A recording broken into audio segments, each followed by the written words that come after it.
요한계시록 마지막 22장 오늘과 내일에 걸쳐서 이제 말씀을 요한계시록 마치려고 합니다. 요한계시록 22장 16절, 17절 오늘 두 절을 보겠습니다. 우리 같이 한 목소리로 말씀을 봉독합니다. 16절, 17절. 나 예수는 교회들을 위하여 내 사자를 보내어 이것들을 너희에게 증언하게 하였노라. 나는 다윗의 뿌리요 자손이니 곧 광명한 새벽별이라 하시더라.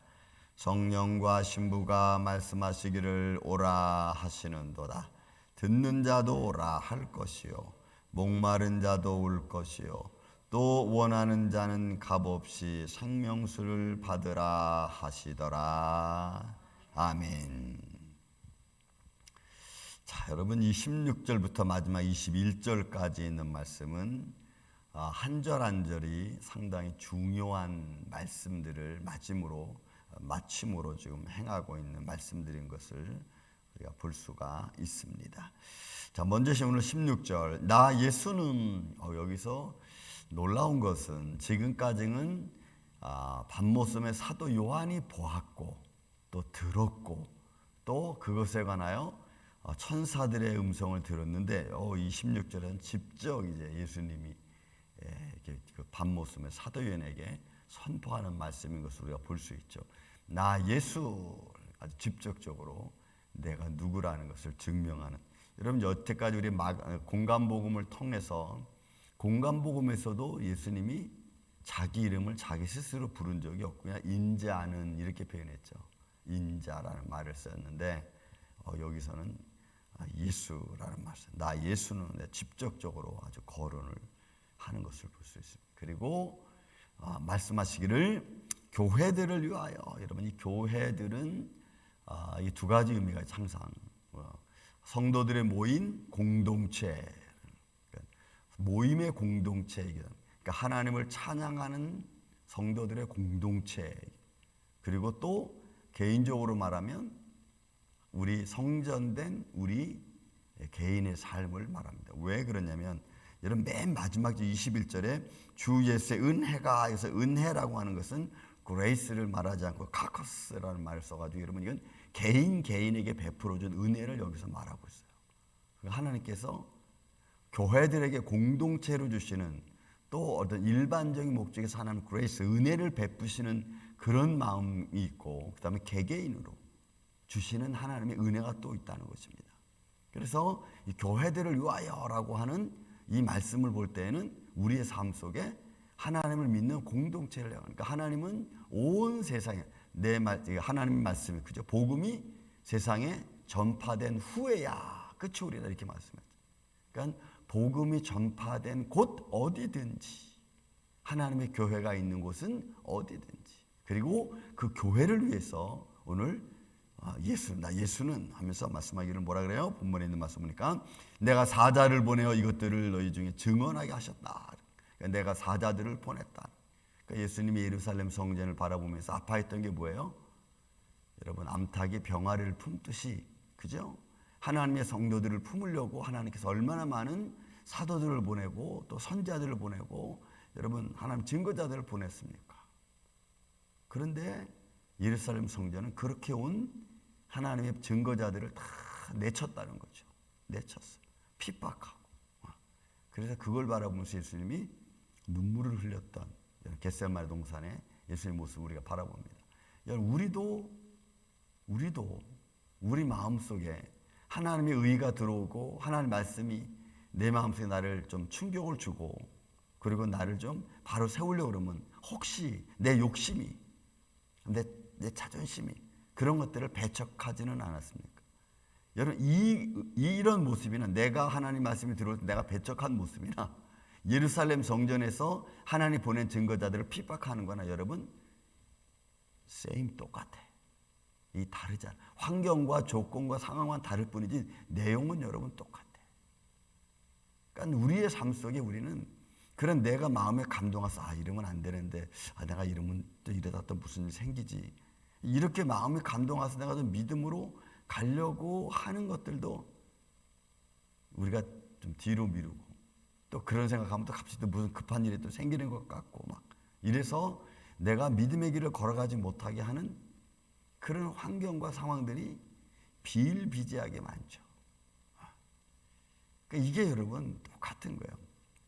나 예수는 교회들을 위해서 복음 증거하기 위해, 하나님 말씀 증거하기 위해 많은 사자들을 내가 보냈다. 복음을 증거하기 위해서. 그러니 여러분, 저도 어떻게 보면은 보냄을 받은 자의 모습일 수 있고, 여러분들도 세상에 나가서는 하나님으로부터 보냄을 받은 자일 수 있어요. 근데 이 보냄을 받은 자들이, 또 보냄을 받은 자인 저와 여러분이 보낸 자의 의도를, 보낸 자의 뜻을 잘 증거해야 되는 게 옳은 거죠. 그런 모습이.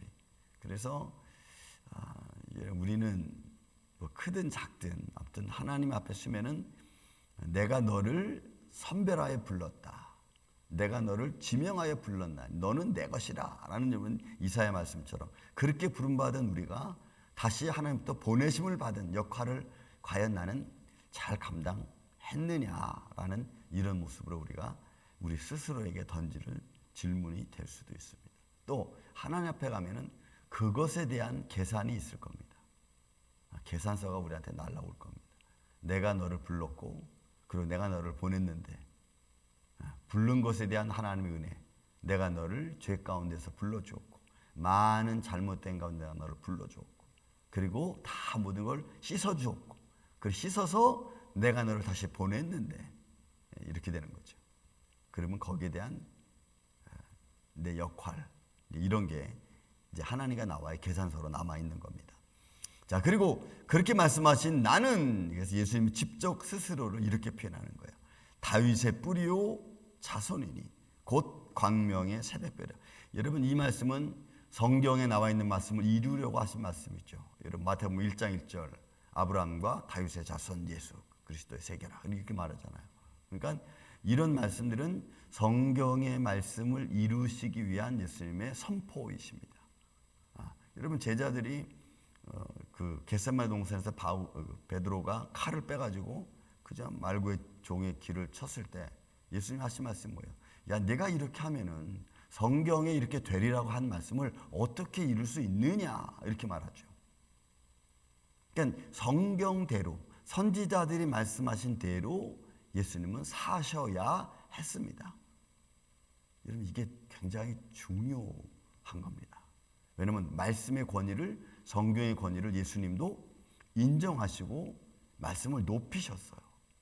그런데 예수님조차도 성경 선지자들이 예언한 말씀들을 인정하고 높였는데, 하물며 오늘날 저와 여러분이 혹은 이단자들이 말씀을, 그 가치를 떨어뜨리고 아닌 것처럼 생각하고 그 의미를 약화시키면 그것에 대한 책망을 우리가 어떻게 듣겠습니까? 그러니까 여러분, 우리는 말씀이 선포한 내용을 잘 분석하고 깨달아서 바르게 아는 게 중요하고, 바르게 선포하는 게 여러분 중요합니다. 바르게 선포하려면 나도 그 바른 길을 따라가야만 그게 좀 더 힘 있지 않겠어요? 선포하는 자가 선포하는 말씀의 내용을 가지고 있지 못하면, 삶을 가지고 있지 못하면 여러분 선포하는 내용과 삶이 다르면 힘이 없어요. 제가 제일 하나님께 기도하면서 간구하는 것 중에 하나가 있습니다. 하나님, 제가 오늘 선포한 말씀이 허공을 치는 말씀이 되지 않도록 좀 성령님이 역사해 주세요. 여러분, 그래야 선포하는 자가 힘 있지 않아요. 아무리 막 선포했는데 nothing, 성령님의 그 역사가 아무것도 없다고 생각해 보세요. 그리고 그 선포한 말씀이 결국은 누구를 향한 겁니까? 선포한 자를 향한데, 선포한 말씀과 선포한 자가 다르면, 삶이 다르면, 뭐 생각이 다르면 그것 또한 무슨 힘이 있겠어요?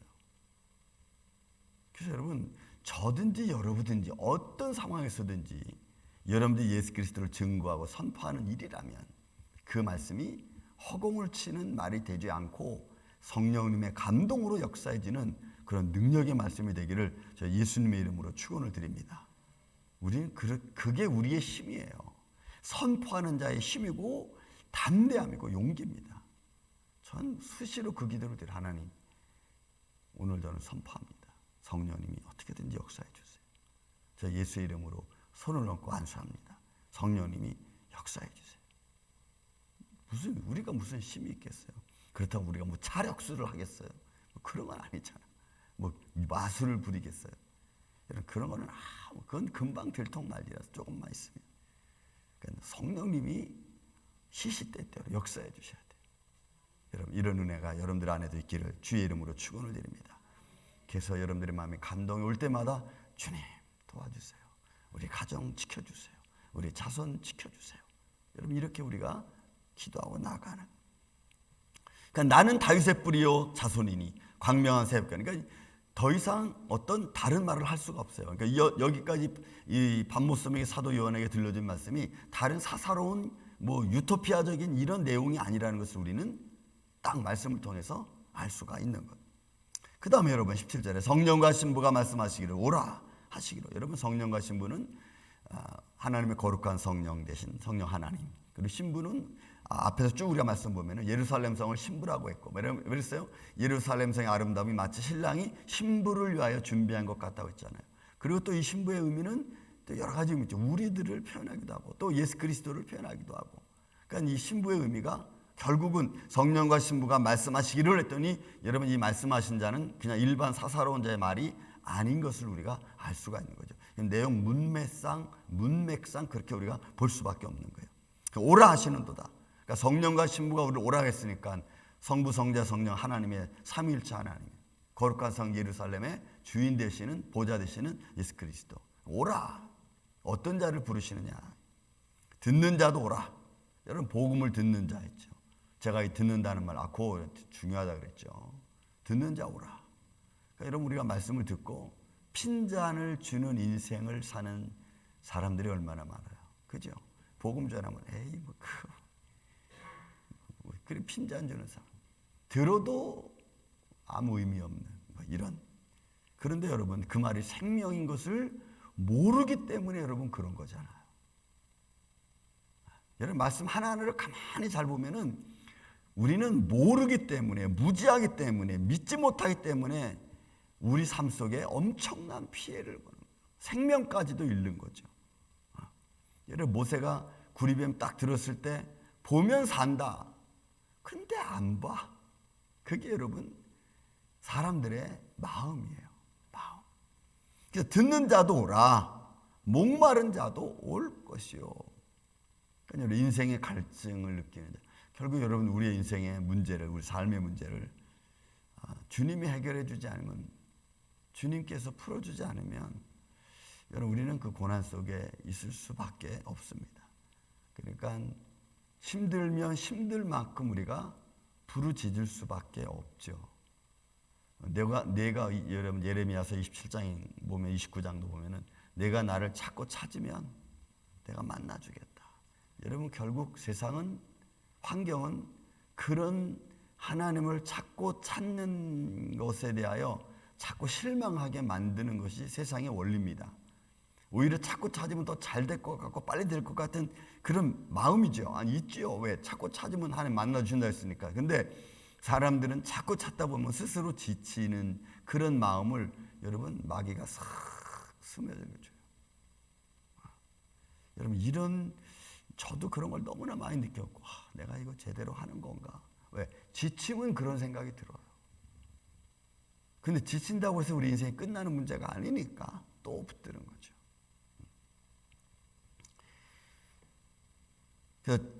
목마른 자들도 오라. 원하는 자는 값없이 생명수를 받아라. 여러분, 생명수는 영원한 영생에 관한 문제입니다. 하나님이 세상을처럼 사랑하사 독생자를 주셨으니 이는 저로 하여금 믿고 영생을 얻게 하려 함이라. 영생. 그러니까 이 생명수는 우리에게 영생을 주고 영혼의 삶의 목마름을, 갈증을, 육신의 욕망을 여러분 내려놓게 만들 수 있는 힘이 있는. 그러니까 결국 우리의 인생의 삶에 있어서 평화로움은 여러분 말씀밖에 없어요. 주님이 주신 은혜밖에는 없어요. 저라고 근심이 없고 마음에 걱정이 없겠어요? 네. 엄청나게 많지만 그러나 그런 것들 가지고 내가 거기에 얽매여서 막 풀이 죽고 막 그냥 널브러지는 이런 모습은 하지 않죠. 왜? 그건 하나님이 해 주셔야 될 일들이라고 제가 믿으니까. 여러분 쉽게 예를 들어서 그런 겁니다. 여러분 우리는 내일을 모릅니다. 근데 오늘 내일의 계획을 세웁니다. 그죠? 오늘 내일의 계획을 세우고 모레의 계획을 세우고 한 달 후의 계획을 세웁니다.